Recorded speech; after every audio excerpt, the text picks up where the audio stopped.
बिस्मिल्लाहिर्रहमानिर्रहीम। नाज़रीन, आज हम एक होम्योपैथिक दवाई के बारे में डिस्कस करेंगे जिसका नाम है स्लेशिया।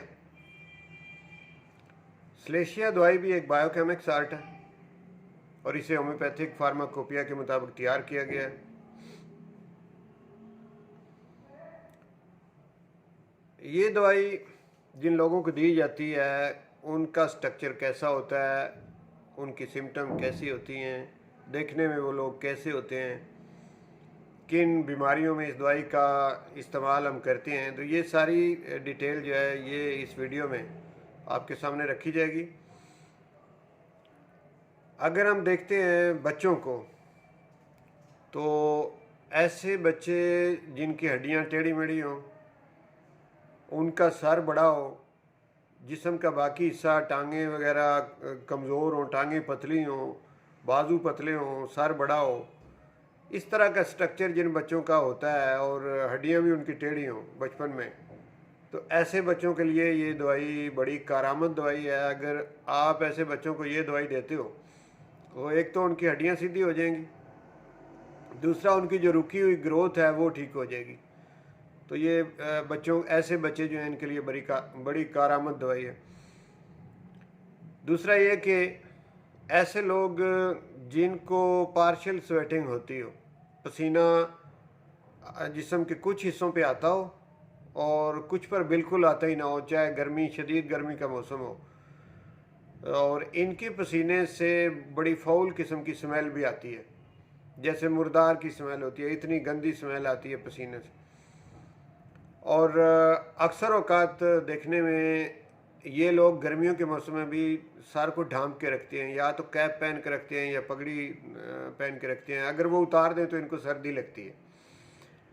तो ऐसे लोग जिनको सर्दी एक नॉर्मल बंदे से ज़्यादा लगती हो, और ऐसे लोग जिनको सर्दियों का मौसम जो है उनके लिए वबाल जान बन जाता हो, उनकी सेहत गर्मियों के मौसम में ठीक रहती है और सर्दियों का मौसम उनके लिए बड़ा मुश्किल होता है। उनको शदीद सर्दी लगती है और सर्दियों के मौसम में भी सर पे बड़ा पसीना आता है, खुल के पसीना आता है और पसीने में स्मेल भी होती है। लेकिन पाँव बड़े बर्फ़ की तरह ठंडे होते हैं, पाँव में भी उतना ही पसीना आता है जितना सर में आता है। यानी पाँव में पसीना खुल के आता है, सर में पसीना खुल के आता है, लेकिन एक फ़र्क ये है कि सर गर्म होता है और पाँव जो है वो ठंडे होते हैं। तो ये तस्वीर जो लोग पेश करें उनकी भी ये दवाई बनती है। ऐसे लोगों को ये दवाई अगर दी जाए तो उनका सारा जो निज़ाम है वो नॉर्मल हो जाता है। उनको पसीना, जैसे तंदुरुस्त बंदे को सारे जिस्म पर आना चाहिए, उनको भी फिर सारे जिस्म पे पसीना आना शुरू हो जाता है। ये जो पार्शियल स्वेटिंग है ये उनकी ठीक हो जाती है और सर्दी भी उन्हें भी आम लोगों की तरह फिर लगती है, जैसे कि एक आम नॉर्मल तंदुरुस्त बंदे को सर्दियों में सर्दी और गर्मियों में गर्मी लगती है। तो ये तो लगनी चाहिए। तो ये सिचुएशन होगी। और इसके अलावा ये दवाई जिस्म के अंदर पस पड़ना जो है उसके लिए, पस फार्मेशन के लिए ये बड़ी इफ़ेक्टिव दवाई है। और ये आखिरी हद तक जो पस होती है, यानी पस अगर यहाँ तक चली जाए कि उसमें बड़ी स्मेल भी आती है और पूरा जिस्म जो है उसमें अगर देखा जाए, मैं वो तस्वीर आपके सामने रखता हूँ तो आपको समझ आ जाएगी कि गले के अंदर, कान के अंदर, नाक के अंदर, हर जगह पर जो है पस वाले दाने निकलेंगे और इन दानों से स्मेल भी आएगी। तो हम देख लेते हैं कि नाक के अंदर इसकी क्या अलामात होती हैं। नाक के अंदर दाने निकलते हैं, फिर खरंड से बन जाते हैं, दानों से पस निकलती रहती है और जब उसको साफ़ करें तो फिर ब्लीडिंग शुरू हो जाती है। तो ये सिचुएशन इसकी नाक की होती है। कानों के वाले से देखें तो बदबूदार स्मेल कानों से, और ये भी जो कान का दरमियानी हिस्सा मिडल ईयर है उसमें से ऐसे इतनी शदीद इन्फेक्शन होती है और वहाँ से ये पस निकलती है। पस का जो कलर है ये येलो कलर की पस होगी, क्योंकि ये इंतहाई क्रॉनिक स्टेज जो है उसमें ये दवाई इस्तेमाल होती है। इंतहाई क्रॉनिक स्टेज से मुराद ये कि जब पस का आखिरी दर्जा आप कह लें ना कि बहुत पुरानी पस पढ़ने की उसमें टेंडेंसी हो, तो और कोई दवाई कामयाब ना हो रही हो, तो फिर इस दवाई की तरफ आपका ज़हन जाना चाहिए। और ये पुरानी से पुरानी ये जो पस पड़ने का अमल है उसको ये ठीक कर देती है।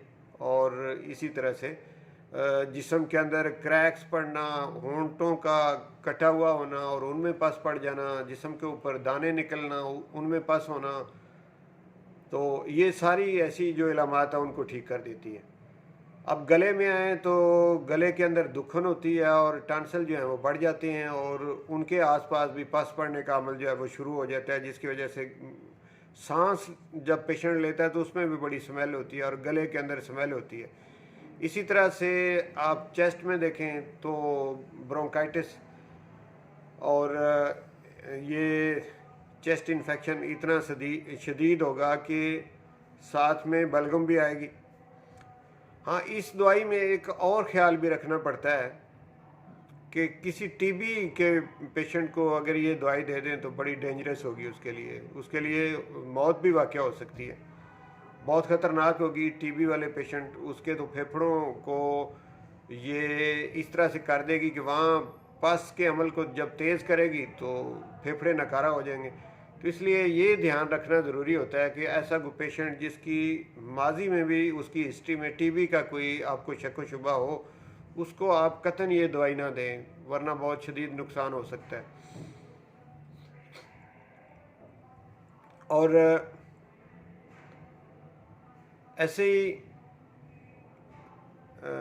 अवामल जिससे कि ग्रोथ बच्चों की रुकी हुई है या इम्यून सिस्टम कमज़ोर ख़ास करके जो है जिन लोगों का होता है और वो बहुत कमज़ोर होते हैं और उनको कोई खुराक जो है वो खाने के बावजूद भी कोई उनकी सेहत बेहतरी की तरफ नहीं जाती, तो इतना इंतहाई कमज़ोर इम्यून सिस्टम जो है उसमें भी इस दवाई को याद करना ज़रूरी है।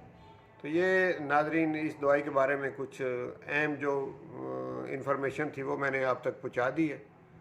3-4 बातें इसमें ज़्यादा अहम हैं। बच्चों के वाले से हड्डियों का टेढ़ा होना, इसे याद रखें। और जिस्म के अंदर पस पड़ने का अमल जो है ये आखिरी स्टेज पे जब पहुंच जाता है तो फिर इस दवाई की ज़रूरत होती है। और हर तरफ से स्मेल, गंदी फाउल किस्म की स्मेल जो है वो जिस्म पूरे से आती है, जिधर भी पस पड़ी हो उधर से स्मेल आती है। ये इसकी दूसरी बड़ी अलामत आप याद रखें। और तीसरा ये कि इम्यून सिस्टम जिनका कमज़ोर होता है और जिनको सर्दी बहुत लगती है और ये सर को ढांप के रखते हैं और सर्दी की वजह से ये बहुत ज़्यादा कपड़े पहनते हैं, लेकिन इसके बावजूद इनको सर्दी लगती रहती है। चूल्हे के करीब, हीट के करीब बैठने के बावजूद भी सर्दी इनकी ठीक नहीं होती, यानी इतनी शदीद सर्दी इनको लगती। तो ये 3 तो इसकी बहुत बड़ी अलामतें हैं। इन्हें आप जहन में रखते हुए इस दवाई का इंतखाब जब आपने किसी पेशेंट के लिए करना हो तो ये इसकी बड़ी बड़ी अलामत हैं।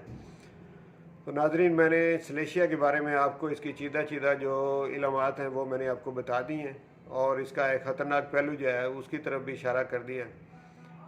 जब कभी आपने सलेशिया को इस्तेमाल करना हो तो इसकी सारी इन चीज़ों को देख के इस्तेमाल करना है। तो बहुत शुक्रिया नाज़रीन वीडियो देखने का, सुनने का। इंशाल्लाह किसी नई वीडियो के साथ दोबारा आपकी खिदमत में हाज़िर होऊंगा। उस वक्त तक के लिए इजाज़त। बहुत शुक्रिया।